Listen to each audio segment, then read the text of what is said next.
Welcome to MrClaff.com's review of colonial history, brought to you by Noble Review, concise review books. Let's start with the first permanent English settlement, Jamestown. Many died in the early going because of various dangers such as famine and harsh weather. The Chesapeake Bay area was populated by indentured servants who worked 7 years to pay off their voyage over to the New World. They planted tobacco, not cotton, and they were not slaves. Slaves came later. An early conflict to know about in the area is Bacon's Rebellion. It's an example of class struggle and the widening gap between the rich and the poor. Jamestown was burned. The southern colonies were founded for economic reasons. The northern colonies had religious undertones. The Pilgrims settled in Plymouth and were separatists. The Puritans settled in Massachusetts Bay and were non-separatists, meaning they did not separate from the King of England, who was the head of the church. John Winthrop established a religious city upon a hill, which he believed was close to God. One Puritan to know about is Anne Hutchinson. She challenged the clergy and was banished from the colony. Nearby was Salem, home of the witch trials, which show just how important religion was in the colonies. It is also the first of several witch hunts in American history.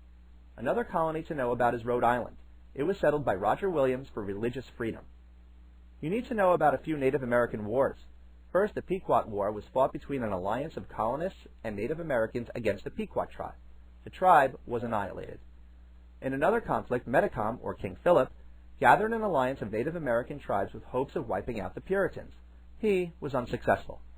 Slaves came over as part of the Middle Passage of the triangular trade that linked the Caribbean, the colonies, and Africa. In the Stono Rebellion, slaves were looking to flee to Spanish Florida for freedom. They were unsuccessful. Regarding the Spanish, after the conquistadors took over much land in North America, Spanish settlements grew in the West and in Florida. The Spanish brought over horses for domestication and married the natives to spread Christianity. Let's talk early government. You need to know that our current system of government has its roots in the colonies. For example, the House of Burgesses in Virginia established a representative legislature, which is the model for today's legislative branch. The Mayflower Compact was an agreement to have self-government. It also provided for direct democracy, which we don't use today. The Fundamental Orders of Connecticut was the earliest constitution. There was a great awakening in the mid-1700s where George Whitefield and Jonathan Edwards led a religious revival that was the first major movement in colonial history. Earlier, church membership qualifications were made easier because of the Halfway Covenant. The Zinger trial happened in New York and set a precedent for freedom of the press.